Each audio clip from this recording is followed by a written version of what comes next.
Why was a scent of jasmine hanging in the air, inside a place where nothing had lived for decades? The old warehouse on the edge of Chicago was supposed to be empty, a rusted tomb of forgotten steel. Yet when Ethan Reeves stepped inside, the cold November wind didn't feel like the biggest danger anymore. His instincts whispered something else. Someone was here. He'd survived deserts, jungles, and alleyways halfway across the world. But this silence, it wasn't natural. Not for a man who had spent 27 years with Delta Force and learned that quiet usually came just before something terrible. His boots moved soundlessly over broken glass. The beam of his flashlight stayed off.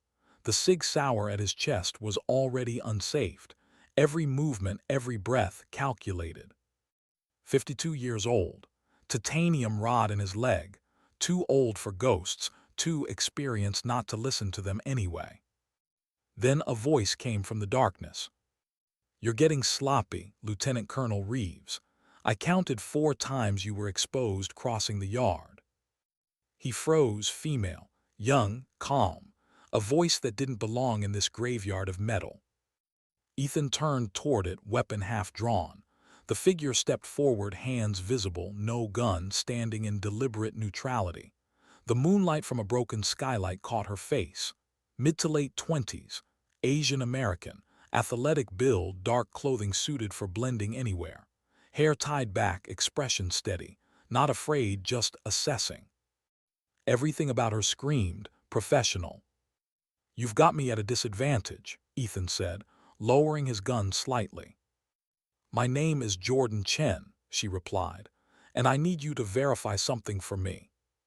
Her hands moved before he could answer, quick, precise gestures slicing through the air. Ethan's breath caught. Those signals, he hadn't seen them in years. They belonged to a communication system known only to special operations units, so classified that fewer than 100 people on the planet were supposed to know it existed. And this stranger was performing them perfectly. The sequence translated roughly to: confirm identity, priority alpha, Phoenix protocol active. Ethan didn't move, didn't breathe. The last time he'd seen that signal used, it had been deep behind enemy lines, and it always meant one thing: a black operation was live. "That's classified," he said slowly. "Only Special Operations Command knows that sequence." Jordan tilted her head, a hint of a smile playing at the corner of her mouth. Then her fingers moved again, another sequence, this one even rarer. Sierra Tango counter-response. A command-level verification protocol from Fort Bragg. Impossible. No civilian, not even most CIA personnel, had ever been trained in it. Ethan's heart hammered once, sharp and heavy. "Impossible," he murmured. "Nothing's impossible, Colonel," Jordan said quietly. "Especially not when everything you believed in has been compromised." Her words landed like a controlled detonation, quiet, devastating, final. She lowered her hands. "The supplies aren't coming. That message that brought you here, I sent it. We need to talk about Operation Nightshade." For the first time in years, Ethan felt his world tilt. Nightshade. That word wasn't supposed to exist. It was a ghost, a failed extraction in Moscow that had ended with 3 men dead, and an alleged suicide that still visited his nightmares. And only 12 people alive should have known that name. Before he could respond, the distant sound of engines cut through the silence, soft, deliberate, professional. Multiple vehicles closing in. "They're here," Jordan said, already moving. 6-man tactical unit fully equipped. They've been tracking you for months." Ethan didn't ask how she knew. The tone in her voice told him she'd lived too long in this kind of danger. Johnson's car accident, Miller's hiking fall, Richardson's house fire. She listed his old teammates' names without looking back. "You really think those were coincidences?" He didn't answer, couldn't. He'd been at those funerals, had delivered the folded flags himself. "Move," she hissed. Ethan chambered around and followed. They darted through the maze of shipping containers, her route deliberate, pre-planned. She knew this place. The tactical lights from outside flickered through cracks in the walls, sweeping closer. A door appeared ahead, a maintenance corridor. Jordan unlocked it with practiced precision. "Who are you really?" Ethan demanded. "Someone who lost her father to the same people who killed your team," she shot back. "Someone who's been watching the same enemy you have, only longer." She pushed the door open. The air beyond was damp, cold, and smelled of concrete rot. Hidden tunnels stretched in both directions, relics from the Prohibition era. "This way." They moved fast, boots whispering over stone. The echo of pursuit grew behind them, heavy boots, the metallic click of suppressed weapons being readied. "How do you know about Nightshade?" Ethan asked.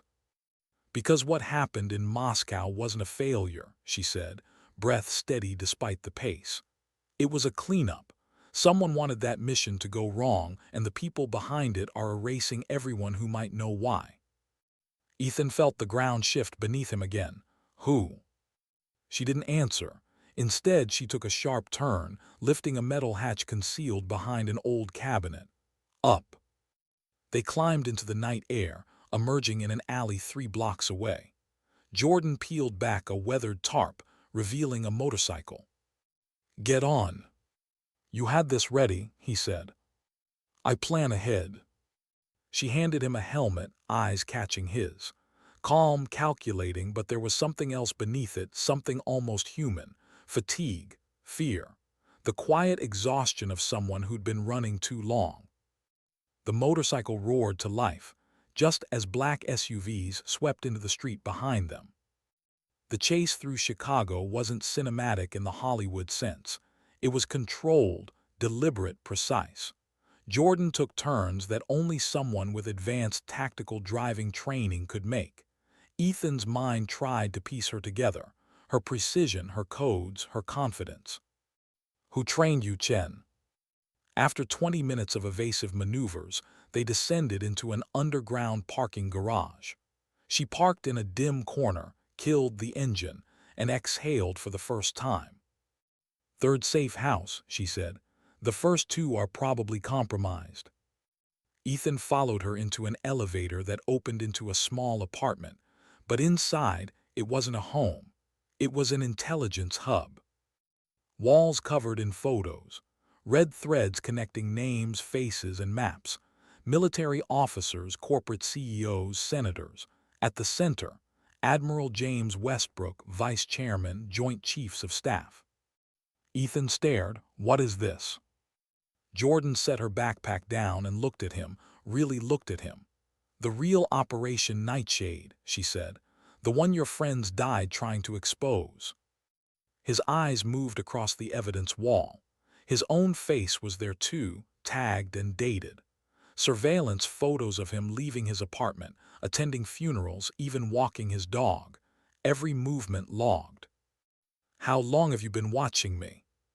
6 months, she said simply. "We had to know if you were part of it or not." Her tone wasn't defensive, just factual, weary. The kind of exhaustion that came from too much truth and too little trust. "Start talking," Ethan said.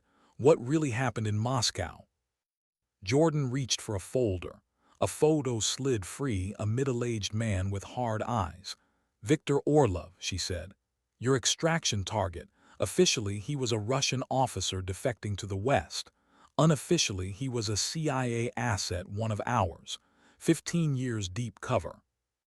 Ethan frowned. That wasn't in the brief. Because it wasn't supposed to be. She pointed to another photo, bank records, encrypted transfers, shell corporations. Orlov discovered something inside Russian intelligence, proof of a shadow group operating within our own government. A syndicate of military and political officials trading in classified tech, manipulating operations, eliminating threats. "Prometheus," Ethan murmured. Jordan nodded. "The name your team never got to read in the redacted files." He rubbed his jaw, trying to reconcile years of loyalty with the rot she was describing. "You're saying Nightshade was designed to fail. that we were meant to die. Yes, she said softly, because you weren't just extracting Orlov. You were carrying out the final step in a cover-up. The room felt smaller suddenly. The weight of her words pressed against the air. You have proof, he asked. Jordan tapped a flash drive pinned to her lanyard. Everything Orlov managed to send before he died. Financial trails, communication intercepts, internal memos. And you've been running ever since. Not running, she corrected, hunting. Her voice wavered just slightly on that word hunting. It wasn't pride. It was fatigue wrapped in purpose. Ethan walked closer to the wall, studying the web of names and connections. The deeper he looked, the more it felt like staring into the abyss, familiar faces, respected leaders, all tied to something monstrous beneath the surface. Finally, he turned to her. You're risking everything bringing this to me. Why? She hesitated, then answered quietly. Because you were there. You survived Moscow when no one else did. And because... She stopped, eyes flicking toward the wall. Because my father died chasing the same names. They called his death an accident too. For a moment, the operative facade cracked. Ethan saw not the agent, but the daughter of a man who had believed in service and paid for it with his life. Someone still trying to finish a mission she inherited in blood. From the street outside, the sound of sirens echoed faintly. The world hadn't ended yet, but in that small, dim room, both of them knew it could soon. Ethan exhaled, slow and deliberate. What do you need from me? Jordan met his gaze. Help me stop them before Liberty's fall happens. He frowned. What's Liberty's fall? The next operation, she said. And this time they won't be covering it up. They'll be using it. Her voice trembled just once before steadying. 3 attacks, 3 cities, 5 days. The silence that followed wasn't empty. It was full with fear, disbelief, and something darker, resolve. Ethan nodded once. Then we start tonight. And somewhere, beneath all the layers of conspiracy and betrayal, Jordan Chen, the woman who spoke in Black Ops code and smelled faintly of jasmine in a dead warehouse, allowed herself a breath. Not of relief, but of readiness. Sometimes the mission finds you again when you least want it to. And sometimes the only thing left to do is answer its call. Why did she trust him, a man she'd known less than a day, with secrets that had already cost her everything? Jordan Chen stared at the old corkboard wall like it could still answer her father's last message. Threads of red string mapped out betrayal in quiet geometry, each pin a death, each photo a ghost. The evidence was airtight, but evidence wasn't protection. Not anymore. Ethan Reeves stood by the window, watching the empty street below. Even at rest, he had a soldier's stillness, not the calm of peace, but the control of a man who'd seen too much to relax. He turned slightly, his reflection caught in the glass. Tell me about Liberty's fall, he said. Jordan opened her laptop, fingers moving fast. 3 coordinated attacks: New York, Los Angeles, Dallas. Civilian infrastructure, subway, water supply, power grid. Timed for Sunday night, national primetime, maximum panic. And after that, emergency powers, martial law. Prometheus steps in with temporary control, all legal, all televised, all irreversible. Ethan's expression hardened. And Admiral Westbrook's the one pulling the strings. Westbrook's the face, she said quietly. But Prometheus isn't a man. It's a system built on ambition, people who think democracy's too slow to save itself. He studied her. You've seen them. She hesitated. One of them once, Langley. I was too young to understand what I'd stumbled into. My father did. Jordan's voice caught, but she pressed on. He was CIA station chief in Budapest in the late 90s. Found files connecting military contractors, defense budgets, private accounts, all leading to something called Eagle's Talon. 2 weeks later, he was dead.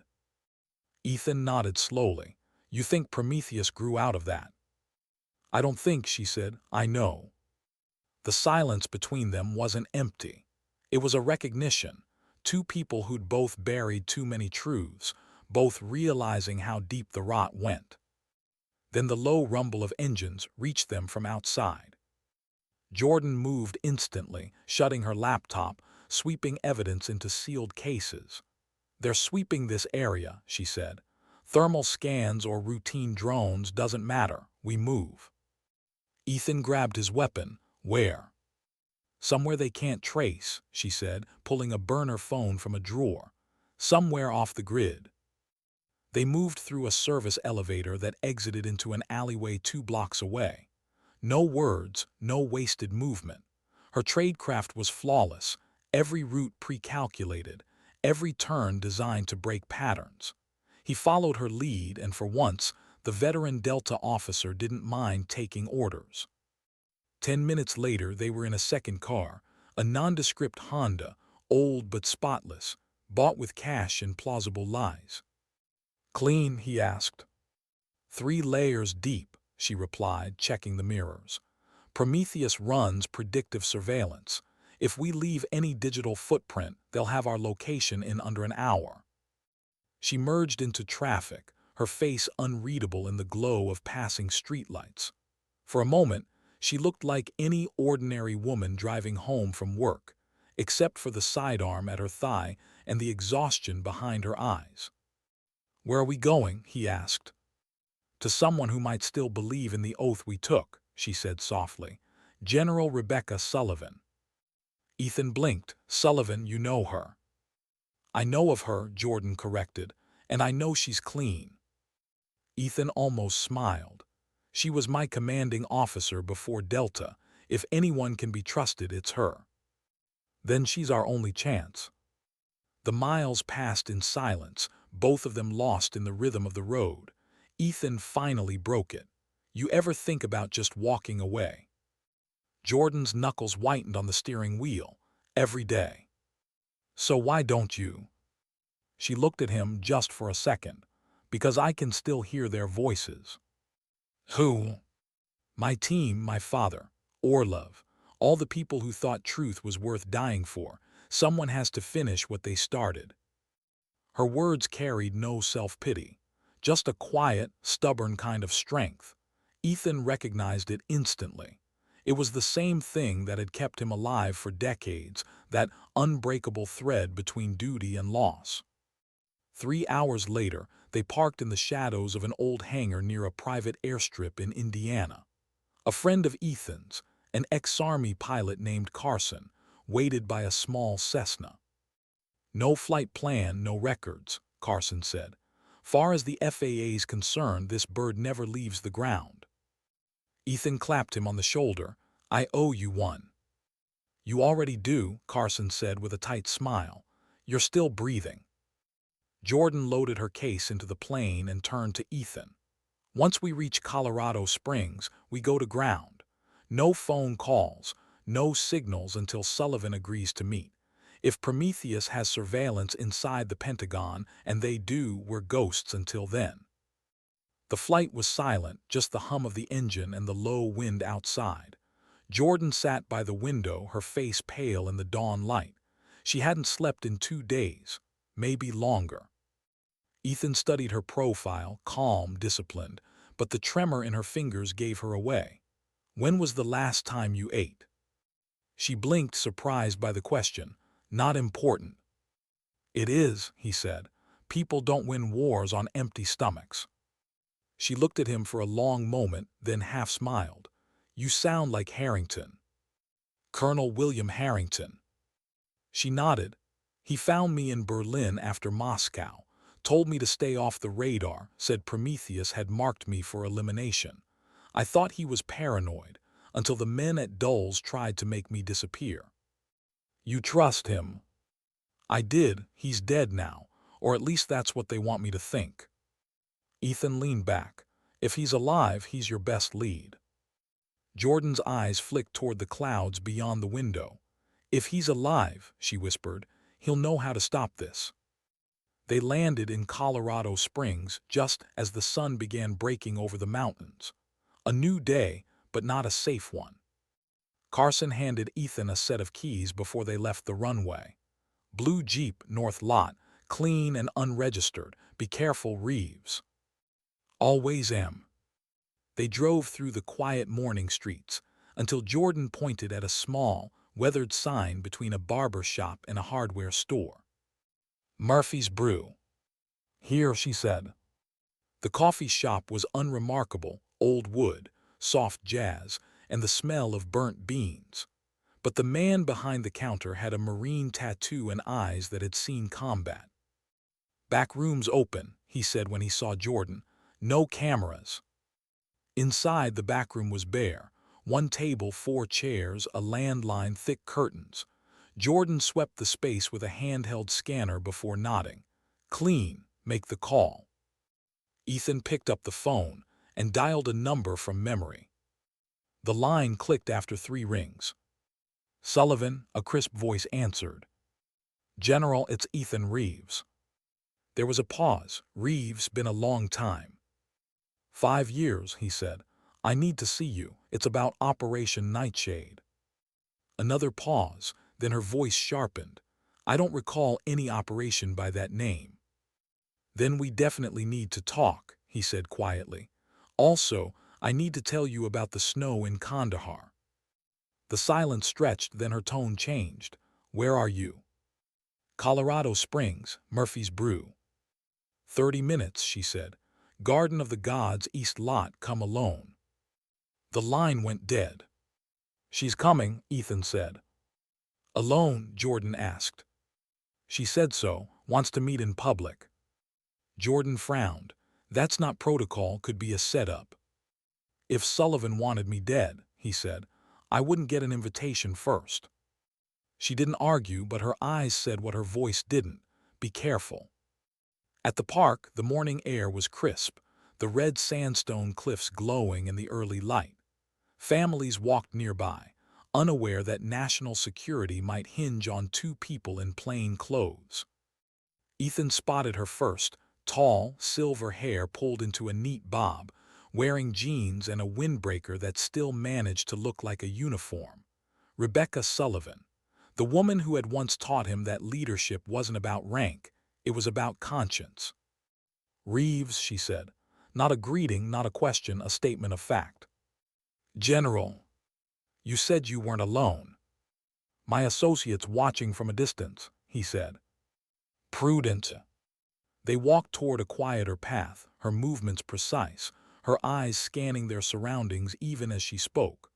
Operation Nightshade doesn't exist.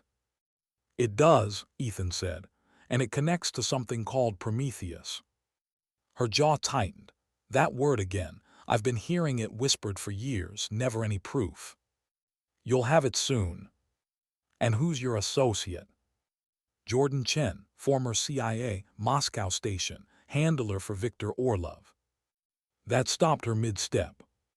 Chen, Sullivan repeated. She's supposed to be dead.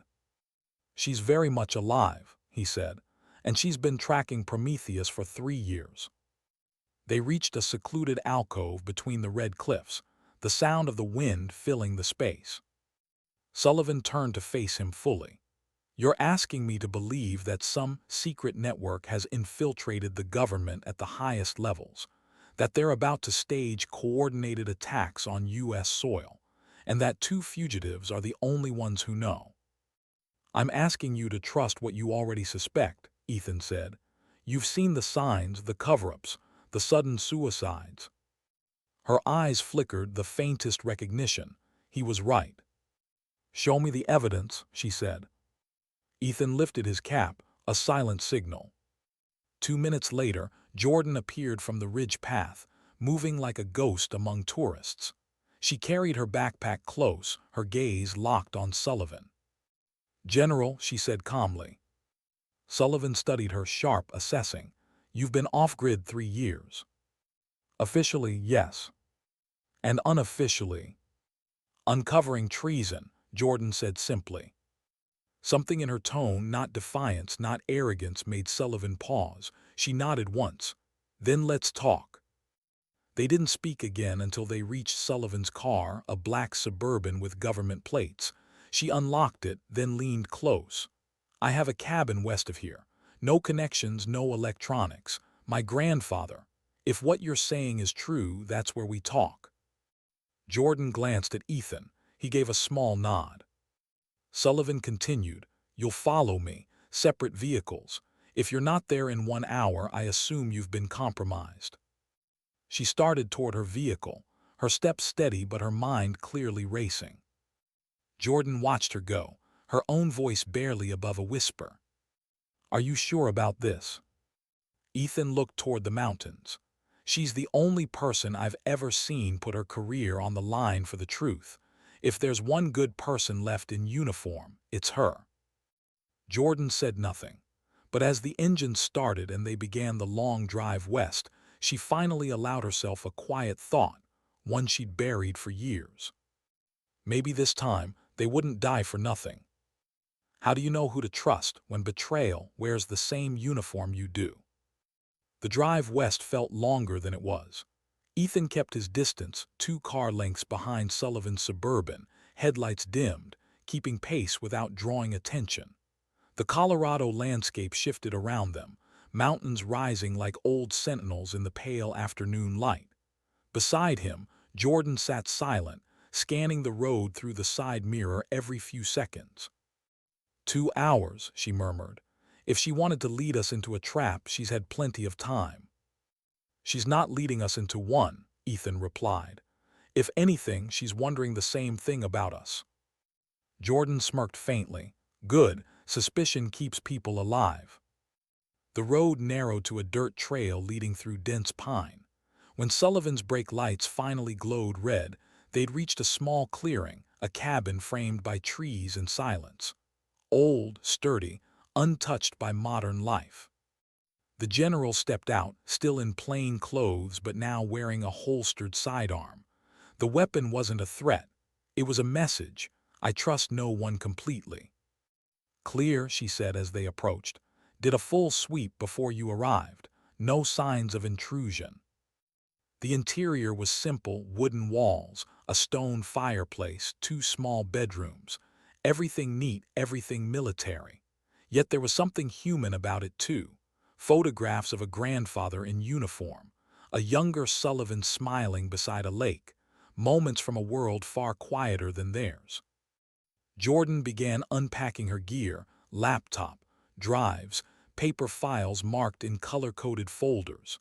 Sullivan watched her work with an expression somewhere between admiration and wariness.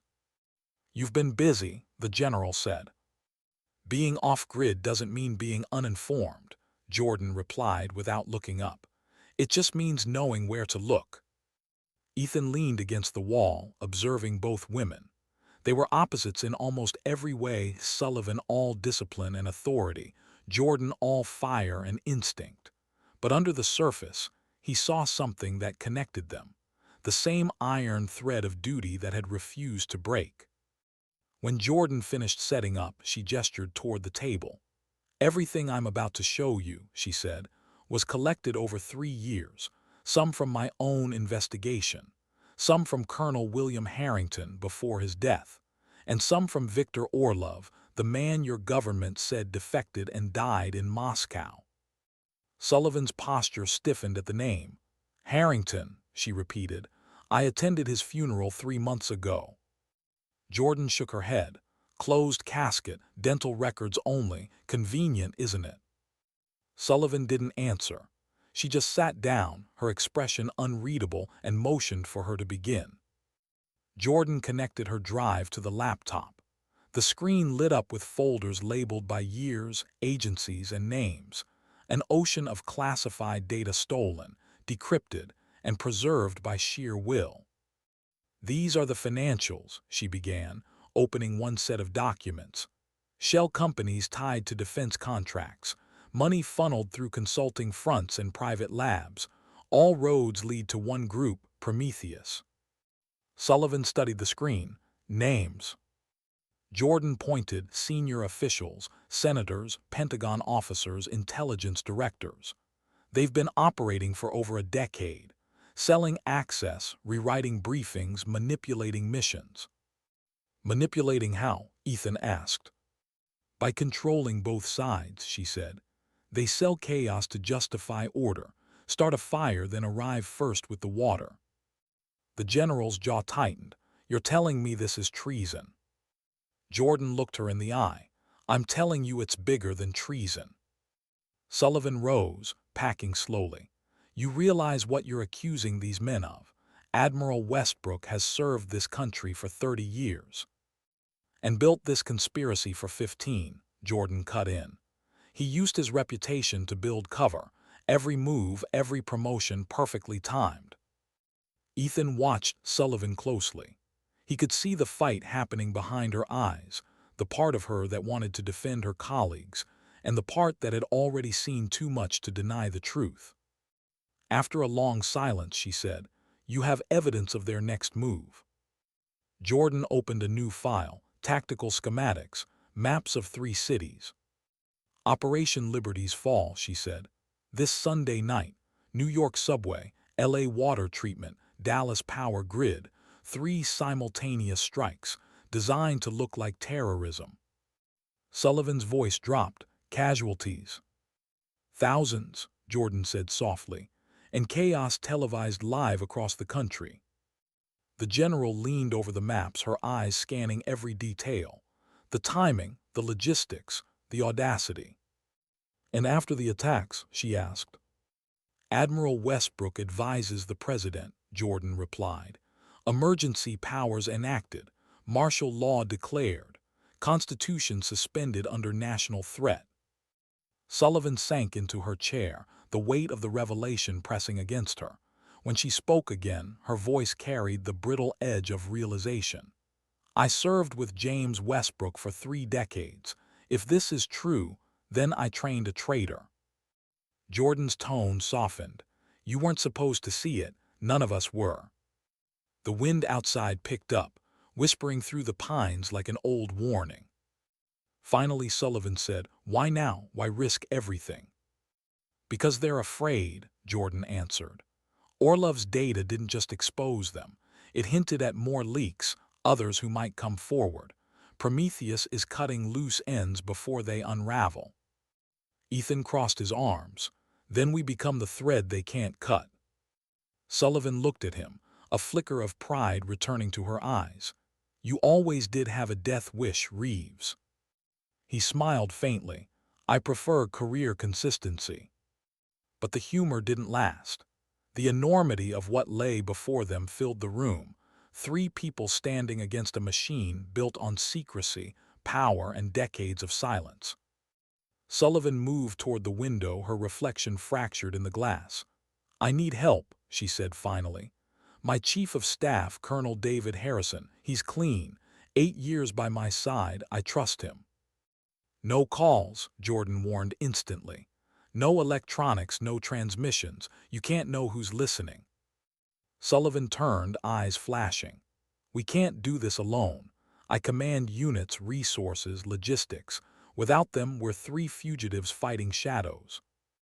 And if Harrison's compromised, Jordan countered. Prometheus has infiltrated entire branches. You bring in the wrong person, you'll hand them all of us. The tension between them flared, 2 soldiers from different wars, both right in their own way. Ethan stepped between them. Enough, he said quietly. We do it both ways. Sullivan, you contact Harrison, but through an old channel, one only he'd recognize. Something Prometheus can't trace. Sullivan hesitated, then nodded once. Agreed. As she moved toward the door to step outside, Jordan's laptop pinged. A soft, mechanical chime that cut through the air like a gunshot. She froze. What is it? Ethan asked. One of my monitoring scripts, she said, typing fast. It tracks unusual traffic on military communication networks. Lines of encrypted code flashed across the screen. Then a name appeared. Jordan's breath caught. General Thomas Blackwood, Vice Commander of Strategic Command. Sullivan turned sharply. Blackwood, you're certain? Encrypted calls between him and Westbrook within the last 6 hours, Jordan said, and financial links to a private medical lab in Maryland. over $2 million in untraceable transfers. Ethan frowned. Blackmail. Or loyalty bought and paid for, she said grimly. Either way, he's in play. Sullivan's face had gone pale. If Blackwood's compromised, Prometheus has access to nuclear command systems. The room fell silent. Ethan could hear the soft creak of the cabin wood, the faint ticking of a clock. The realization hung between them: this wasn't just a coup, it was potential annihilation. Sullivan's voice came out like steel scraped over stone. "Show me everything you have." Jordan pulled up more data: meeting logs, property transactions, coded messages hidden inside medical invoices. None of it definitive, all of it damning. Sullivan's jaw clenched. He's either helping Westbrook or being controlled by him. Either way, this changes everything. Ethan stepped closer to the table. "We move fast, split tasks. Jordan, you find Harrington. If he's alive, he's our key. Sullivan and I will start preparing for the attacks." Jordan looked up sharply. "Split up, that's insane." "It's necessary," Sullivan said. "If Blackwood's compromised, this operation's already ahead of us. We can't afford to wait." Jordan hesitated. She wanted to argue, but deep down she knew they were right. Sullivan began sketching out assignments on a notepad: 3 cities, 3 targets, limited time. "I'll coordinate with Harrison at Site Bravo near Fort Carson. It's secure, off record. We'll build teams there. Reeves, you take field command. Chen," she met Jordan's gaze, "you find Harrington. If he's alive, he's our proof." The decision hung heavy, irreversible. Later that night, the cabin became a makeshift command post. Maps spread across the table, papers layered in organized chaos. Outside, the forest whispered secrets only soldiers could hear, the sound of the calm before an unseen storm. Jordan stood at the window, watching the sky fade into black. "Virginia," she murmured. "That's where he said he'd be, Raven's Point, near a town called Millbrook." Sullivan looked up sharply. "Millbrook doesn't exist." Jordan turned. "What?" "It was a code name," the general said quietly. "A Cold War training facility, Eagle's Talon. If Harrington told you to go there, he's not hiding in a cabin. He's hiding in a facility that officially never existed." Jordan's pulse quickened. "Then that's where I'll find him." Ethan stepped closer. "Not alone." "You can't come," she said. "You're needed here." Their eyes met, neither willing to say what they both knew. If she was walking into an old Eagle's Talon site, she was walking straight into Prometheus's shadow. Sullivan handed her a sealed envelope. "Flight leaves at 600 from Peterson. Military cargo designation. No manifest, no digital record. It'll get you into Andrews quietly." Jordan hesitated, then took it. "You trust the channel?" "It's one of my oldest. No one's used it in 15 years." Ethan exhaled slowly. "Then it might just work." They packed in silence. Sullivan moved with soldierly precision, Jordan with quiet intensity. When everything was ready, Ethan followed her out to the porch. The forest stretched dark and endless before them. "I still don't like this," he said. "We should stick together." She smiled faintly. "You'd hate having me as a teammate. I don't follow orders well." He almost smiled back. "Guess that's why you'll survive." The silence between them was heavy but not empty. Respect filled it, and something else neither of them dared name. Finally she said, "4 days, Colonel, that's all we have." He nodded once. "Then let's make them count." She walked toward the vehicle waiting in the dirt drive, headlights off, her silhouette framed by the faint blue of dawn. And as she disappeared down the winding forest road, Ethan Reeves stood alone on the porch, the weight of duty pressing against his chest, and whispered into the cold mountain air. "Don't die proving the truth, Jordan. Just live long enough to show it." Why did the coordinates lead to a town that didn't exist on any map? The flight from Colorado to Maryland was silent. Jordan sat alone, wedged between military crates on the unmarked C-130. No lights, no manifest, no comfort. Just the low growl of the engines and the steady vibration of steel beneath her boots. Sleep wouldn't come, not that she expected it to. Every time she closed her eyes, faces returned: her father, her team, the people who'd trusted systems that betrayed them. She kept replaying Ethan's words before she left. Don't die proving the truth. Live long enough to show it. She intended to. But part of her also knew missions like this rarely offered both choices. At 4:30, the cargo plane dipped low through thin fog. The pilot, a quiet Air Force reservist Sullivan had once mentored, gave her a nod. 2 miles out. Drop zone's clean. You walk from here. Jordan adjusted her backpack, checked her weapon, and stepped into the cold dawn. The air smelled of pine and rust, too natural for a place that had been erased from history. The forest swallowed her almost instantly. Her watch GPS showed only blank terrain, but she trusted the numbers Sullivan had given her. If Millbrook still stood, it would be where the satellite grids glitched, where no one dared to build. For 2 hours she hiked, until the trees thinned and a strange pattern of clearings appeared too geometric to be random. She crouched, brushed away moss from a half-buried structure, and found metal. Faded letters still clung to the surface. Eagle's Talon Training Facility, restricted area. Her pulse quickened. She'd found it. The facility was a graveyard of Cold War secrets. Collapsed hangars, shattered windows, rusted towers. But beneath the decay, she saw order: recently disturbed soil, faint tire tracks, motion sensors disguised as debris. Someone had reactivated this place. She moved slowly, tracing the outer wall until she found a ventilation shaft. Old, wide, unguarded. She slipped inside, crawling through narrow ducts, careful not to touch the corroded edges. The hum of electricity grew louder the deeper she went. A light flickered ahead, faint, bluish. She reached the end of the duct and peered through the grate. Below her stretched a hidden chamber, part lab, part command center. Computers blinked in synchronized rhythm. Men in tactical gear patrolled between rows of equipment. And at the far end of the room, under a bank of cold lights, sat a man in a wheelchair. His head was shaved, his shoulders broad even in age. His right arm trembled slightly as he typed on a console. Jordan's breath caught. Colonel William Harrington. He was alive. She climbed silently down, using pipes and shadows for cover, then waited until one guard passed before moving closer. Harrington didn't look up when she approached, not until she whispered, "Sir." His head turned sharply. For a second, disbelief flickered across his face. Then something else, recognition mixed with fear. "Jordan," his voice was rough, cracked from disuse. "Yes, sir. You shouldn't be here." "With respect, sir, neither should you." He exhaled, long and weary.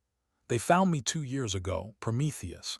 Said they'd spare me if I kept building their systems. I didn't have a choice." "You built this." He gestured weakly at the monitors. "It's not a lab, it's control. Every feed, every network node. They're using Eagle's Talon as their coordination center. Liberty's fall is being run from right here." Her stomach tightened. "Then we stop it." He laughed once, bitter, hollow. "You can't stop what's already inside the system.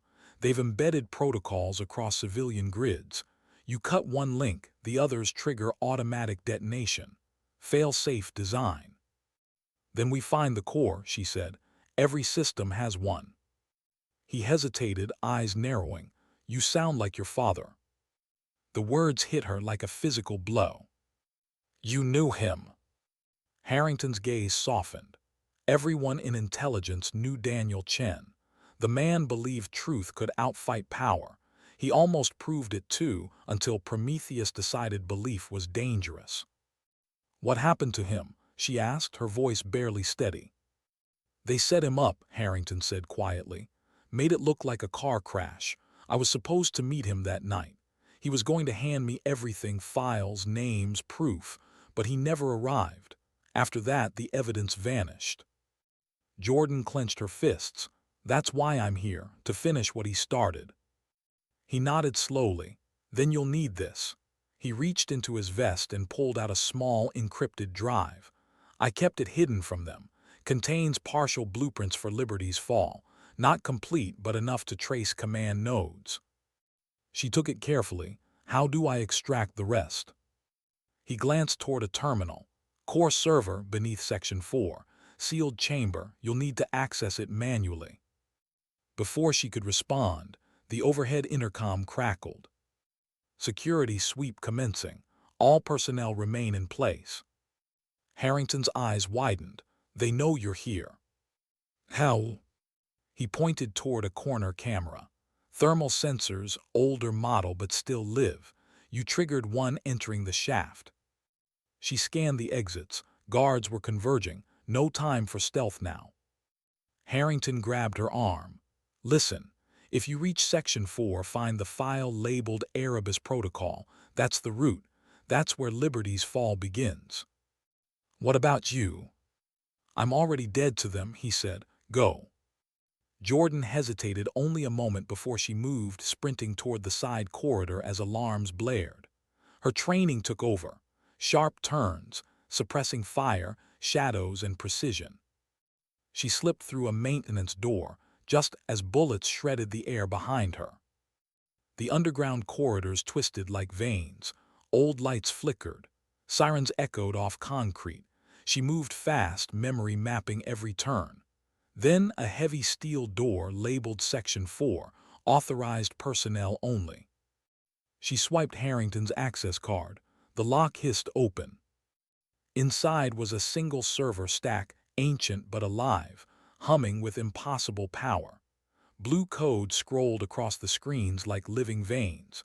She slid the drive into the port and began decrypting. Lines of data unraveled, revealing schematics, transmission paths, detonation codes, override keys. It wasn't 3 attacks. It was 5. 2 hadn't even been mentioned in Orlov's data. Washington, D.C. and Chicago. Her pulse raced. Liberty's fall wasn't about control. It was about collapse. The system wasn't meant to seize power. It was meant to destroy governance itself. Then the door behind her exploded inward. She dove for cover as soldiers poured in. Muffled commands, boots on concrete. Smoke filled the room. Jordan fired twice, clipped one man's shoulder, rolled behind the terminal. A bullet grazed her arm, a flash of pain, sharp but clean. She grabbed the drive, yanked it free, and hit the emergency lock. Steel barriers slammed down, sealing her inside. But they were cutting through, fast. She scanned the system one last time, fingers flying. Come on, come on. A progress bar appeared, upload in progress, 43%. She rerouted the transmission to Sullivan's encrypted channel, the one the general had said hadn't been used in 15 years. Please still work, she whispered. Gunfire roared. Sparks showered from the door as it buckled. 63%, 78%, 89%. The lock gave way just as the bar hit 100%. Jordan grabbed her pack, ducked under fire, and sprinted for the ventilation chute on the far wall. She crawled through smoke and heat, blood seeping from her sleeve. Outside, she emerged onto the ridge overlooking the facility. The sunrise was breaking, painting the trees gold. Behind her, explosions rumbled, the facility going into lockdown. She stumbled through the forest until her legs gave out. The world spun.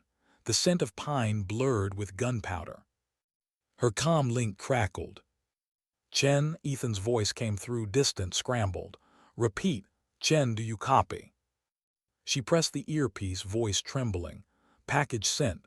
Liberty's fall bigger than we thought, 2 more targets. Harrington, she stopped, catching her breath. He's alive, but trapped. Do not move, Ethan said. We're coming for you. Negative, she said, forcing strength into her tone. You stop Liberty's fall, I'll find a way out. Static, then silence. She knew he was going to ignore her order. Jordan forced herself up and kept moving. The blood trail on her sleeve was light, she could still function. Each step hurt, but pain meant she was alive. An hour later, she reached the edge of the old service road. The sound of engines made her duck behind a fallen log. 3 black SUVs swept past a Prometheus insignia on the bumpers, men in full tactical armor inside. They were locking the perimeter. She waited until the sound faded, then moved in the opposite direction. By dusk, she found an abandoned ranger cabin. Small, empty, but dry. She sealed the door, checked her wound, and sat against the wall. Her laptop still worked, cracked screen and all. The data she'd stolen was there, partially corrupted, but intact.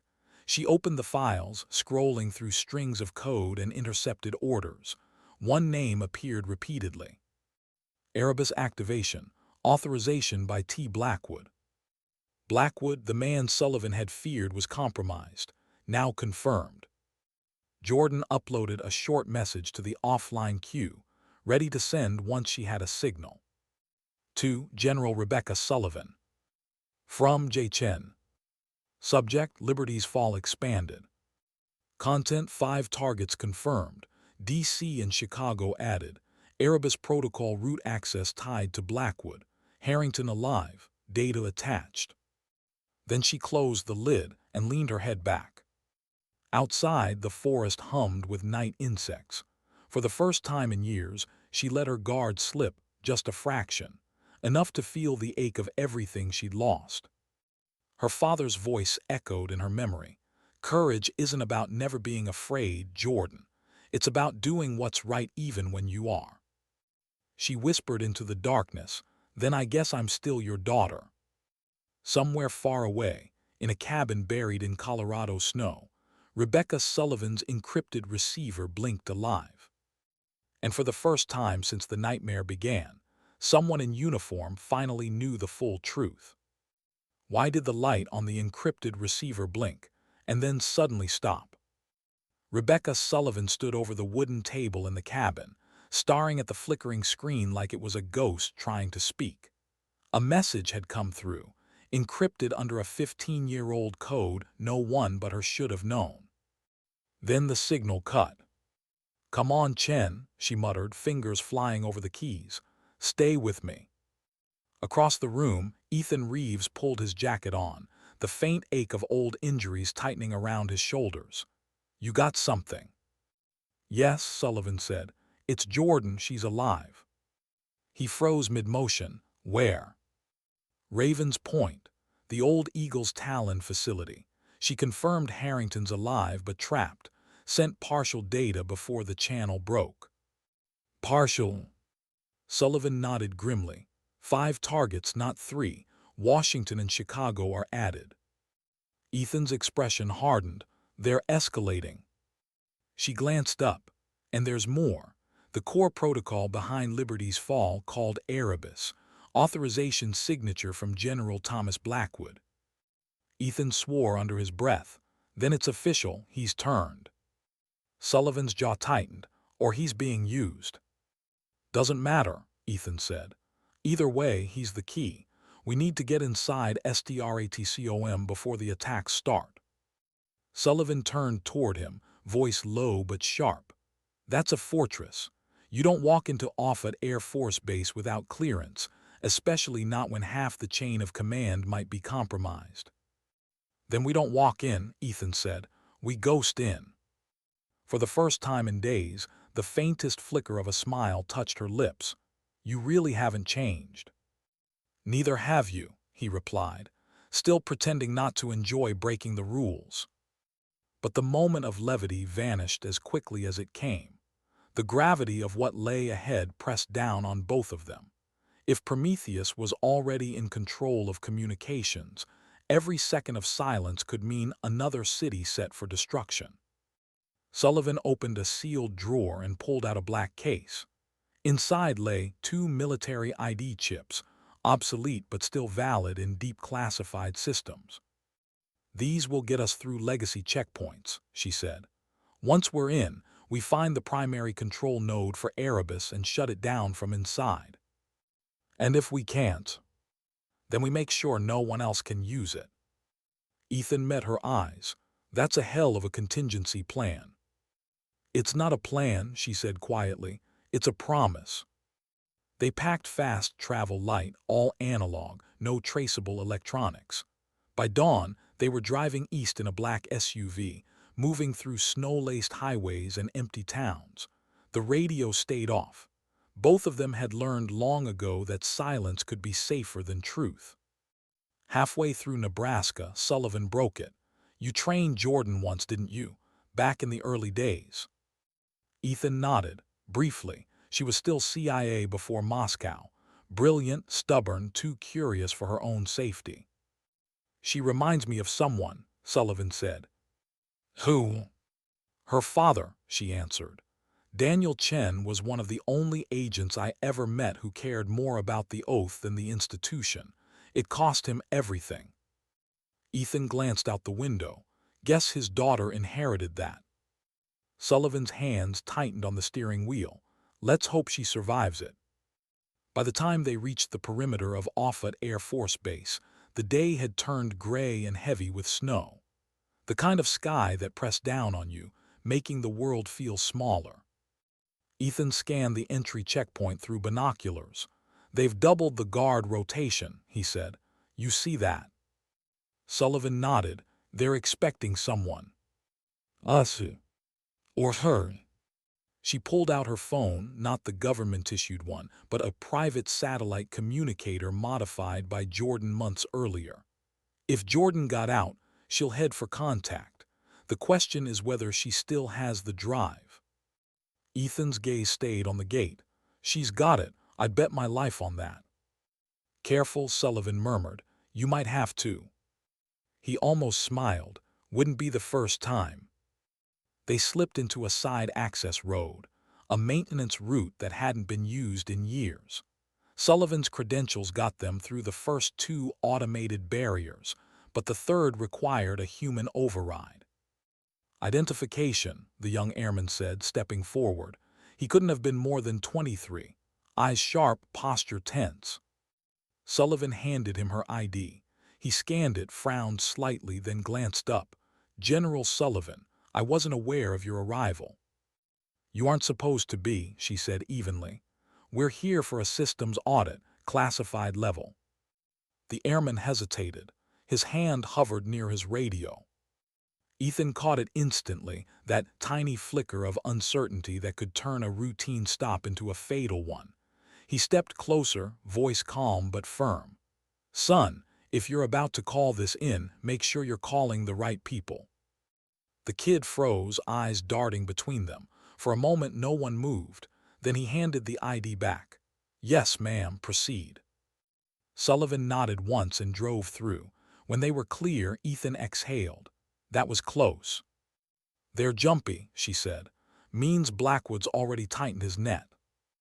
Inside the base, the mood was different, too orderly, too calm. Soldiers moved with precision, but the usual chatter was gone. It wasn't discipline. It was tension. Ethan noticed it immediately. They're running containment drills, he whispered. But for what? Sullivan didn't answer. She led him through a side corridor to a service elevator. When the doors closed, she turned to him. We get to the command floor, find Blackwood, confirm the connection, then decide how to end this. The elevator descended past the visible floors, into the classified sublevels few ever saw. When the doors opened, the air was colder, the lighting harsher. At the far end of the corridor stood General Thomas Blackwood. He turned slowly as they approached, tall, impeccably groomed, his medals catching the sterile light. But his eyes were wrong, too calm, too certain. Sullivan, he said, almost pleasantly, and Colonel Reeves, I was wondering when you'd crawl out of whatever hole you've been hiding in. Save the act, Sullivan said coldly. We know about Erebus, we know about Liberty's fall. Blackwood chuckled softly. Do you? Ethan stepped forward. You're planning coordinated strikes against American cities. Why? Blackwood's smile faded. Because chaos breeds control. Democracy has decayed into indecision. Prometheus is the cure. Sullivan's voice was a blade. "You're murdering civilians to save a government that no longer serves you." "I'm saving the world from collapse," he said quietly. "Sometimes you have to burn the old to build the new." Ethan's hand twitched toward his weapon, but Blackwood raised his palm, and a dozen armed soldiers appeared from side corridors. "You're both under arrest for treason," Blackwood said, "effective immediately." Sullivan's tone didn't change. "If I'm going down for treason, at least make it for something I actually did." Blackwood tilted his head. "You already did, Rebecca. You defied the chain, you spoke the truth." He smiled faintly. "That's treason enough." The soldiers stepped forward. Ethan's mind raced. There were too many to fight, but not too many to outthink. His hand brushed his belt, fingers finding a small EMP charge Jordan had given him months ago. "One use only," she'd said, "when you need the world to blink." He flicked the switch. A pulse of static ripped through the corridor. Lights flickered. Radios died. The soldiers froze, disoriented. Sullivan moved first, drawing her sidearm, firing a single shot into the sprinkler system above. Water burst from the ceiling, drenching everything. They ran. Through smoke and sirens, down steel stairwells, past blinking alarms. They moved like one body, driven by pure instinct. Behind them, the base descended into chaos. When they reached the auxiliary command room, Sullivan sealed the door and slammed the emergency lock. Ethan caught his breath. "Now what?" "Now," she said, pulling a flash drive from her pocket, "we finish what Chen started." She inserted the drive into the central terminal. The system recognized her clearance, barely. The screen flashed. "Erebus command node access restricted." Sullivan began overriding the security. Each line of code felt like a countdown. "Once I'm in, I can delay the activation. Not stop it, but maybe buy us a few hours." Ethan watched her work, then turned toward the sound of pounding boots outside. "You'd better make those hours count." The lock began to bend. The door wouldn't hold long. "Almost there," she said, sweat running down her temple. "Come on, you old machine." "Access granted." She exhaled. "Got it, temporary lockdown in effect." Ethan stepped beside her. "How long?" 6 hours, maybe less. After that, the system auto-resets." He nodded slowly. "Then Jordan's got 6 hours to stop this from the other side." They looked at each other, no words, just understanding. The door began to crack. "Go," Sullivan said. "I'll hold them off." "Not a chance." "That's an order." Ethan met her eyes, calm, steady. "Then consider me insubordinate." She almost smiled. "Always were." He turned back to the door, weapon raised. Outside, the shouting grew louder. Inside, the countdown had already begun. And somewhere hundreds of miles away, in the frozen woods of Maryland, Jordan Chen was limping through the dark, clutching the only drive that could end it all. The country didn't know it yet, but in less than 6 hours its future would be decided by 3 people: a general, a soldier, and a daughter who refused to stop fighting. Because sometimes history doesn't change in grand speeches or battlefields.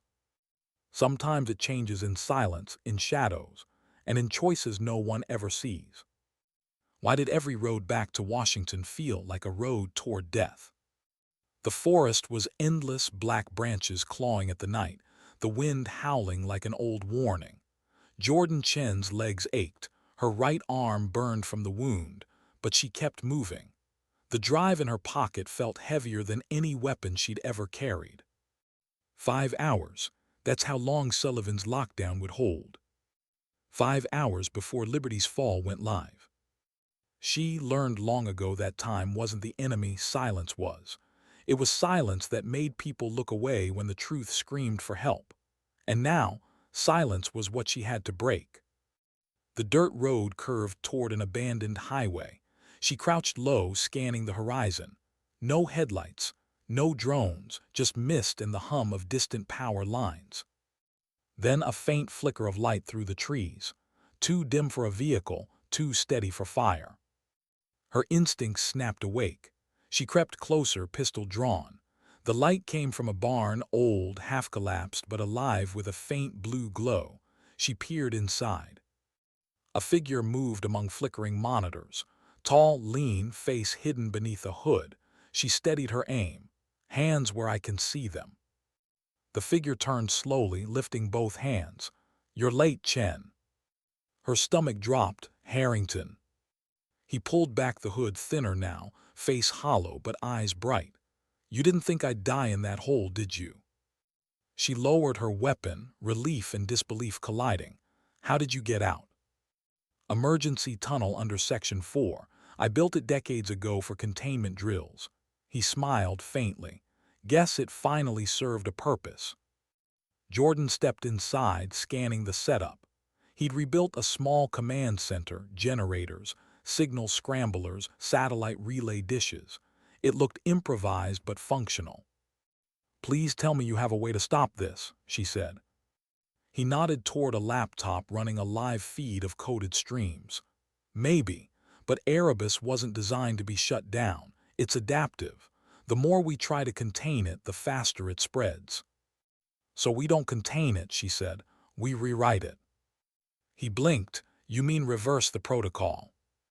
"Yes," she said, pulling the drive from her pocket. "I have partial control codes. If we can inject them into the command network before the reset, we can force Erebus into a recursive loop, make it collapse on itself." Harrington stared at her, then gave a slow, approving nod. "Your father would have said the same thing." The mention of her father still hit hard. She pushed through it. "We don't have time for ghosts. Can you access SDRATCOM's mainframe?" "Not directly," he said. "But if Sullivan's still inside, I can piggyback her signal. It'll take a lot of power and one hell of a distraction." Jordan glanced toward the dark forest outside. "Then we'll give it one." Back at Offutt Air Force Base, alarms still screamed through the underground halls. Sullivan stood over the terminal, water dripping from her hair, eyes fixed on the red countdown at the bottom of the screen. "System reset in 4:12:46. Ethan moved beside her, scanning ammo. "We can't hold this position forever." "I know," she said, "but if we move, they'll override the lockdown faster." "Then we buy her more time," he said. "You work the system, I hold the door." The pounding had stopped, replaced by silence. The kind of silence that came before the next wave. Sullivan's voice was low, steady. "You've done enough, Colonel. You don't have to." He cut her off with a look. "Don't start that speech. We're past medals and goodbyes." She almost smiled. "You always did have terrible timing." Before he could answer, the lights flickered. For a heartbeat, the entire base seemed to exhale, a ripple of static through the air. Then a new message appeared on the screen. "Incoming data bridge. CHNHARRINGTON node." Sullivan's eyes widened. "She's in." Miles away, in the barn, Jordan's laptop screamed with data streams as she and Harrington worked in unison. Lines of code flew across the screen, merging Sullivan's encrypted link with their signal. "Connection established," Harrington said. "You've got maybe 5 minutes before they trace it." Jordan's fingers flew, injecting recursive command loop into Erebus core. "Careful," he warned. "If it detects manipulation, it'll activate contingency." "Let it," she said. "I'm already 2 steps ahead." Her tone was calm, but her heart hammered in her chest. She'd been in firefights, interrogations, disasters, but this was different. This was war fought in silence, where keystrokes decided lives. A red warning flashed. "Hostile COUNTRSCRIPT DETCTED." "They're fighting back," Harrington said. "Manual override from Blackwood's channel." Jordan gritted her teeth. "Then we fight harder." She rerouted the bridge, her fingers a blur. Each code she entered triggered another defense. It was like battling an invisible enemy that learned faster than she could adapt. Come on," she whispered. Suddenly, the screen stabilized. A line of green text blinked into place. Erebus recursive command accepted. Her breath caught, "We did it." But Harrington's expression darkened. "No, look." The code continued scrolling, but it wasn't stopping. It was expanding, branching into new lines. "It's rewriting itself," he said. "It's learning from the attack." Jordan froze. "Then we need to isolate the core completely." "That'll fry half the infrastructure tied to it. Power grids, satellites." "Do it," she said. "Better dark than dead." Harrington hesitated, then hit execute. The power around them surged. The lights flickered, monitors blinding white. The entire barn shook as circuits overloaded. Then silence. No signal, no hum, no light, just the smell of ozone and dust. Harrington coughed. "What did we just do?" Jordan stared at the dark screen. "We bought them time." She turned toward the door, but froze when headlights appeared outside. 2 SUVs, no markings, moving slow.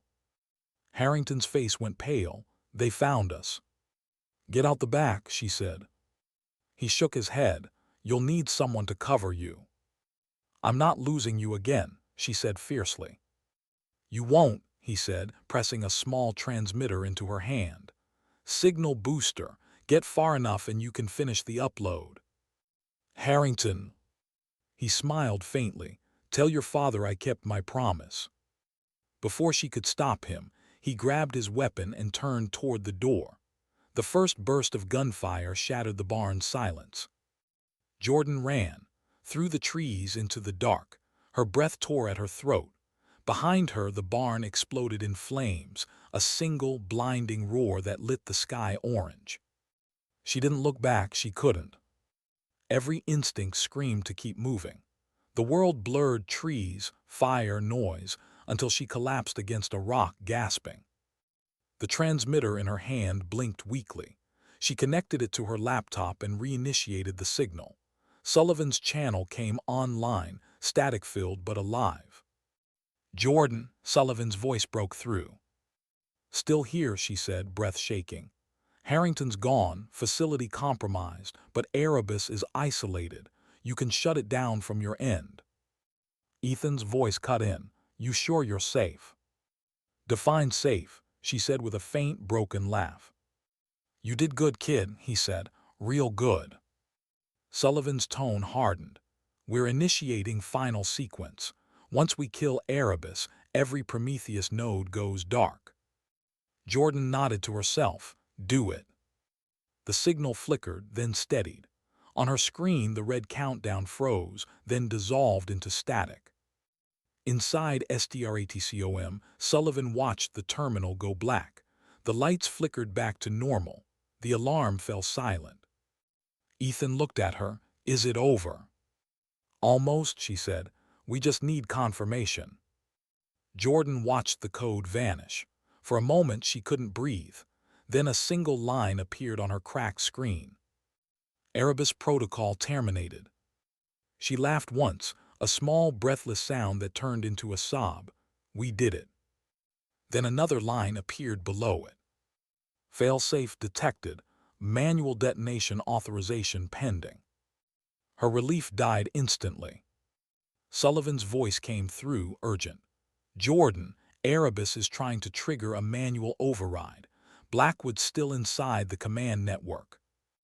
Jordan's mind raced. If he gets authorization, he can detonate remotely. "How long?" Sullivan asked. 3 minutes. Ethan's voice was steel. "Then we end this now." In the depths of SDRATCOM, Blackwood stood before the central console, hands poised over the control keys. His face was pale, eyes locked on the failing system before him. He didn't even turn when Sullivan entered with Ethan at her side. "Don't," Sullivan said. "It's over." Blackwood's voice was low, almost mournful. "No, it's only beginning." He reached for the final key. Ethan fired not to kill but to disable. The bullet shattered the console. Sparks exploded. Blackwood stumbled backward, clutching his hand. "You can't stop it," he hissed. Prometheus was never about control, it was about legacy. Sullivan stepped closer. Then let your legacy die with you. She hit the emergency shutdown. The entire room went dark. Hours later, the sun rose over a country that had no idea how close it had come to losing itself. The networks flickered back online. The news spoke of system anomalies and regional blackouts. No one mentioned the word Erebus. No one would ever know. Jordan Chen limped along a deserted road, dawn spilling gold across the sky. Her clothes were torn, her arms still bleeding, but she was alive. Her earpiece crackled softly. Sullivan's voice came through, calm, tired, human. "It's over." Jordan smiled faintly. "No, ma'am, it's just quieter." "Where are you?"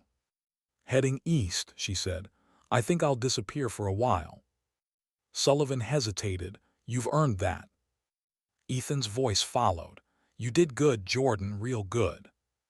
She paused, the morning light soft against her face. "Tell Harrington I kept my promise too." And then she switched off the comm. Because some victories didn't need witnesses. Sometimes saving the world didn't look like glory. It looked like walking alone down an empty road, knowing the truth survived, even if no one would ever know who carried it. Why did it feel harder to live in peace than it ever was to survive in war? For the first time in weeks, Jordan Chen could hear the sound of her own heartbeat without sirens in the background. The road east curved toward a small coastal town, quiet, unassuming, the kind of place where people still waved at strangers. Her body ached, but her instincts stayed sharp. Old habits die harder than soldiers. She'd found an old motel by the docks. No cameras, no questions. The manager handed her a room key and forgot her face 2 minutes later. She unpacked nothing. She never did. For 3 days she stayed invisible, slept little, ate less. The world on TV looked normal again. The headlines spoke of grid malfunctions, power restorations, technical incidents. No one said Prometheus, Erebus, or Liberty's fall. And that was the point. Sullivan had been right. Truth doesn't always need a spotlight. Sometimes it just needs a survivor. But peace wasn't sitting right. Something about the silence scratched at her mind. Every night she reviewed the data fragments salvaged from Harrington's drive. Most were corrupt, but one folder refused to delete. Its name, Athena. The file was encrypted, and not with Prometheus code. It was newer, smarter. Someone else had written it. She spent hours trying to break it. Nothing worked until the fourth night when her screen blinked once, then filled with text. "If you're reading this, Prometheus isn't dead. Athena is the second system, hidden beneath Erebus, not above it. They built a failsafe to rebuild the network once Erebus collapsed. Coordinates 37, 4 degrees N 76, 2 degrees W Chesapeake Bay." Jordan's blood ran cold. They hadn't ended it. They'd only torn off one head of the Hydra. She stared at the glowing coordinates. A storm moved across the water outside her window, thunder echoing like distant artillery. She whispered to herself, "Of course there's a backup." For a long time she didn't move. The rational part of her screamed to walk away, to disappear, to let it end. She'd done her part. She survived. But that wasn't who she was. The next morning, she left the motel key on the counter and drove south along the coast. In Colorado, snow was falling again. General Sullivan sat at her desk in a secure mountain facility, reading a report labeled Post-Erebus Containment Summary. Every word was redacted beyond recognition. A quiet knock interrupted her thoughts. Ethan Reeves stepped in, jacket still damp from the snow. "You should rest." "I'll rest when I stop seeing countdowns in my dreams," she said softly. He nodded, understanding too well. "Any word from Chen?" "Not since her last transmission," she said, "but I have a feeling she's not finished." He smiled faintly. "She's her father's daughter." "Exactly what worries me," Sullivan murmured. She turned the report over. Beneath the redactions, a faint watermark shimmered, a single word. Athena. Her stomach tightened. They were never planning to stop. Ethan's expression hardened. Then neither can we. The Chesapeake air was sharp and heavy with salt. The coordinates led Jordan to a decommissioned naval yard, half-sunken docks, rusting cranes, buildings reclaimed by gulls and weeds. She parked far out of sight and moved on foot, slipping between shadows and fences. The coordinates ended at an old warehouse marked Navy COMMUNICATUNS, closed. But the power lines running into it were new, too new. She drew her weapon, eased open the side door, and stepped inside. Rows of servers blinked in perfect synchronization. The hum was deep, steady, like a living heartbeat. She approached slowly, eyes scanning the walls. Every inch screamed secrecy. Then a voice echoed behind her. "I was wondering when you'd find this place." She turned fast, weapon raised, then froze. Admiral James Westbrook. He looked older than she remembered from files, pale, tired but unbroken. His posture still radiated command. "I thought you were dead," she said. He smiled faintly. "So did everyone, easier that way." "You built Prometheus," she said. "Why come back?" "I didn't come back," he said. "I never left." She kept her gun steady. "You're lying, Erebus is gone." Westbrook nodded. "Erebus, yes, but Prometheus isn't one program, it's an idea. Ideas don't die, they evolve." He stepped closer, unarmed but confident. "Erebus was chaos. Athena is order. You destroyed the disease, Chen, but the cure was already growing underneath." "You're insane," she said quietly. "No," he replied.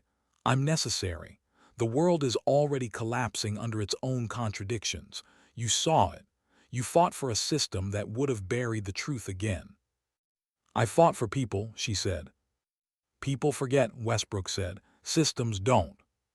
For a moment silence stretched between them, two visions of salvation, both forged in fire. Then she said, "What is Athena's purpose?" He didn't answer immediately. When he finally spoke, his tone was almost gentle.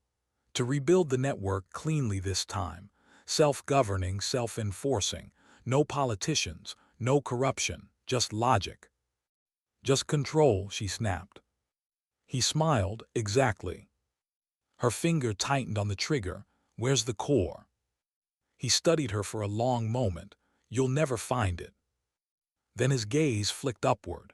Too late, she noticed the security camera in the corner turning toward her. A calm, synthetic voice filled the room. "Intruder detected. Protocol Athena engaged." The servers around them roared to life. Screens flickered, code spilling like fire. Jordan aimed at Westbrook. "Shut it down." He spread his hands. "You can't stop what's already awake." Then, before she could move, he pressed something against his wrist, a detonator. The floor exploded beneath them. When she came to, smoke filled the air. One wall was gone, water flooding through the hole.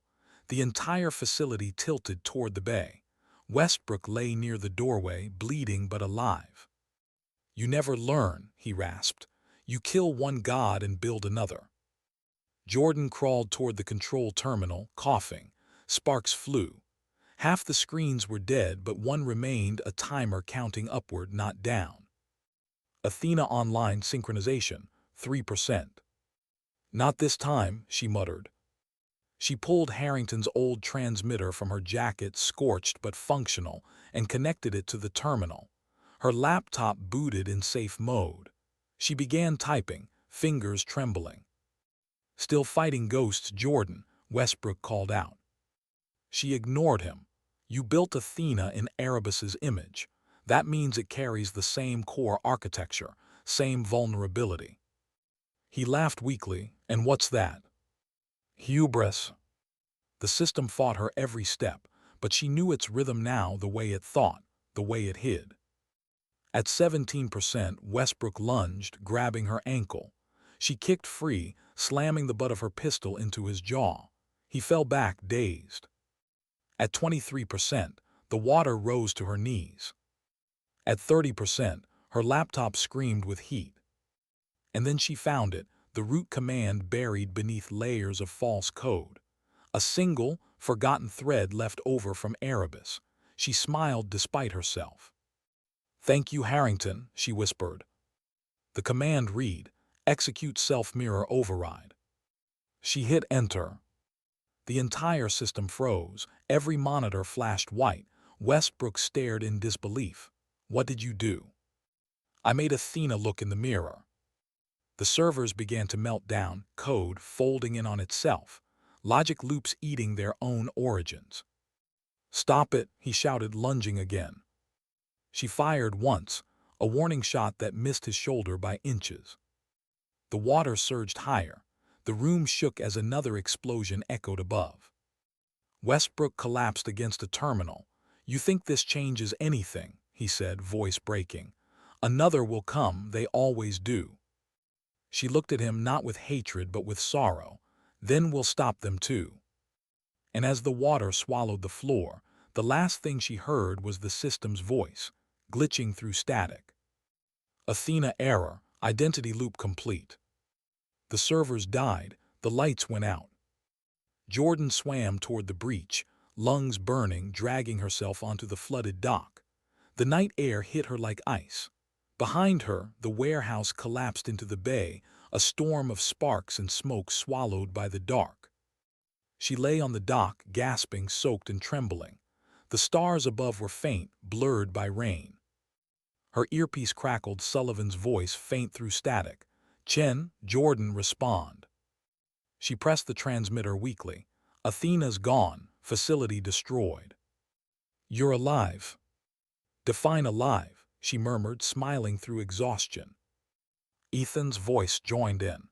"You really don't like the easy missions, do you?"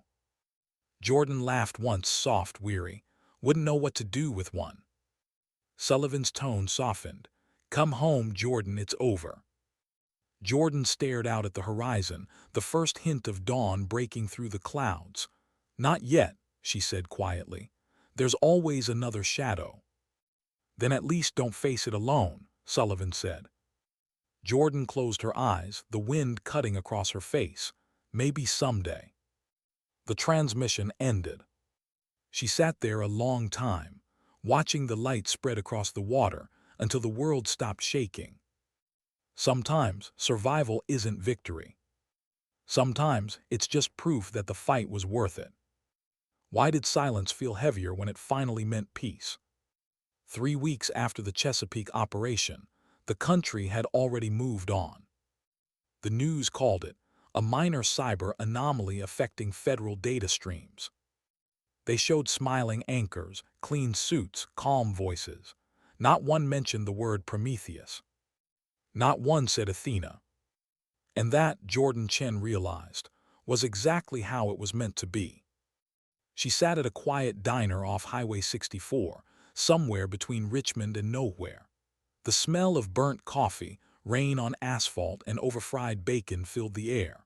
Her bandaged arm rested against the counter, her jacket torn but clean. A small TV above the register replayed the morning headlines: politics, weather, stock markets pretending stability. No one looked twice at her. That was the best kind of safety. The waitress refilled her cup. "You driving far?" Jordan smiled faintly. "Far enough." The woman nodded, not pressing. The world didn't ask questions it didn't want answers to. Jordan turned her attention to the window. Outside, the rain fell steady, rhythmic, almost soothing. Her reflection stared back at her, tired eyes, a face that had seen too much and refused to break. The bell over the door jingled. She didn't turn. The footsteps were heavy, deliberate military boots, old habit. She didn't need to look to know. "Figured I'd find you here," Ethan Reeves said. He sat beside her without asking, ordered black coffee, then simply stared out the window with her. For a while, neither spoke. Finally, she said, "You shouldn't have come." He shrugged. "Never been good at doing what I should." "How'd you find me?" "Trail of quiet people asking the wrong questions," he said. Sullivan told me you head east. I figured the coast. She smirked. You two always assume I have a plan. You always do, he said. Another pause. The sound of rain filled the space between them. Then Ethan reached into his jacket and slid a small flash drive across the counter. You left this behind. She frowned. I wiped everything. Not this, he said. Sullivan found it in the STRATCOM backup archives. It's old, from your father's logs. Jordan stared at it for a long time before touching it. Her fingers trembled slightly. I thought they destroyed all of this. Apparently not, Ethan said. He left something for you. She hesitated, then pulled her laptop from her bag. The file opened without encryption, no codes, no firewalls, just a single video. Her father's face appeared on screen. Daniel Chen, recorded decades earlier. The background was his office, walls lined with photos of missions no one would ever acknowledge. His voice was calm, warm, measured. If you're seeing this, Jordan, it means you've learned what I couldn't say aloud. The truth is dangerous because it demands something from us: courage, not the loud kind people admire, the quiet kind that costs you everything. I spent my life serving an ideal.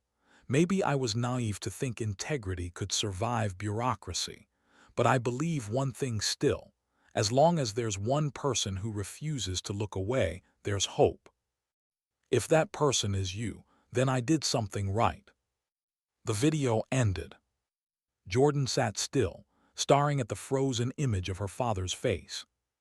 For a long time, neither she nor Ethan spoke. Finally, she closed the laptop gently. He always believed the world could be fixed. Ethan's voice was low. Maybe it can, just not all at once. She smiled faintly, eyes glistening. You sound like him. Guess he was smarter than I thought. They both chuckled, quiet, tired, real. Then she asked, how, Sullivan? Back at the mountain base, he said. Senate committee cleared her of everything. Not that it matters, the official report says Liberty's fall never existed. Jordan's jaw tightened. Of course it doesn't. But she's still fighting, Ethan said. Quietly, cleaning up what's left of Prometheus, making sure nothing like this ever happens again. She'll need proof, Jordan said, and allies. She's got both, he replied, including you if you want.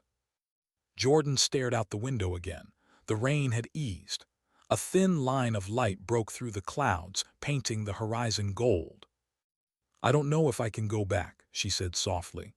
Every time I close my eyes, I see what they built, how close they came. Ethan nodded.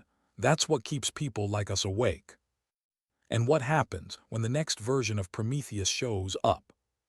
Then we'll deal with it, he said simply. She studied him. You really believe that? He looked back at her, steady, quiet, unwavering. I believe in people who don't quit. That's enough. For a moment she saw in him what she had once seen in her father, faith not in governments but in human decency. It wasn't naive. It was necessary. The door opened again. Sullivan entered, raincoat still dripping, expression unreadable. Jordan blinked in surprise. You too. Sullivan smirked. You didn't really think we'd let you ride off into some poetic sunset, did you? Would have been nice, Jordan said. Maybe later, Sullivan replied. She sat opposite them, setting a sealed folder on the counter. Washington's reopening oversight on classified operations. They need someone who understands how Prometheus worked, someone off-record, someone invisible. Jordan frowned. You're asking me to go back in. I'm asking you to make sure it never happens again, Sullivan said. No medals, no press, just quiet work that matters.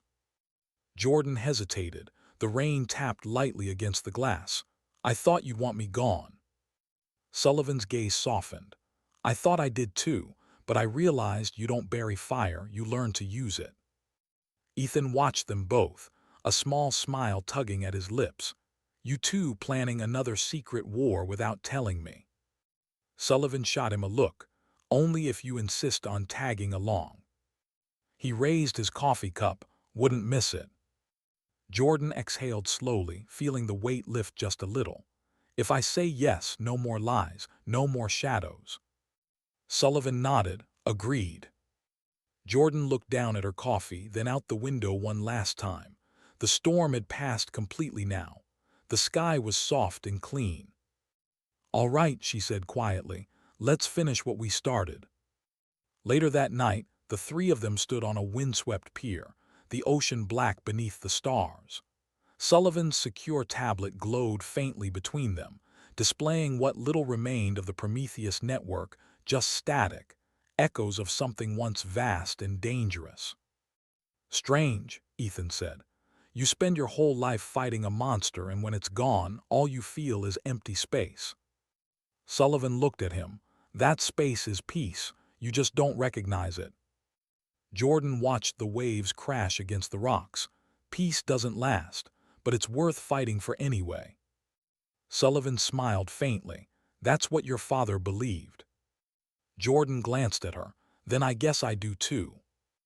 The three of them stood there for a long time, not soldiers, not fugitives, not heroes. Just people who'd carried truth through the dark and somehow lived to see the light again. A gull cried overhead, the wind shifted, the world kept turning. Ethan finally broke the silence. "So what now?" Jordan tucked her hands into her jacket. "Now, we rebuild quietly." He nodded, "The best kind of rebuilding." Sullivan powered down the tablet. "The world will never know how close it came." Jordan's gaze stayed on the horizon. "Maybe it's better that way. Some truths don't need an audience. They just need guardians." And for the first time in a very long time, she smiled, small, genuine, almost peaceful. Because maybe this was what her father had meant all along. That courage wasn't the noise of defiance. It was the quiet endurance that followed it. Sometimes dignity doesn't speak. It simply acts.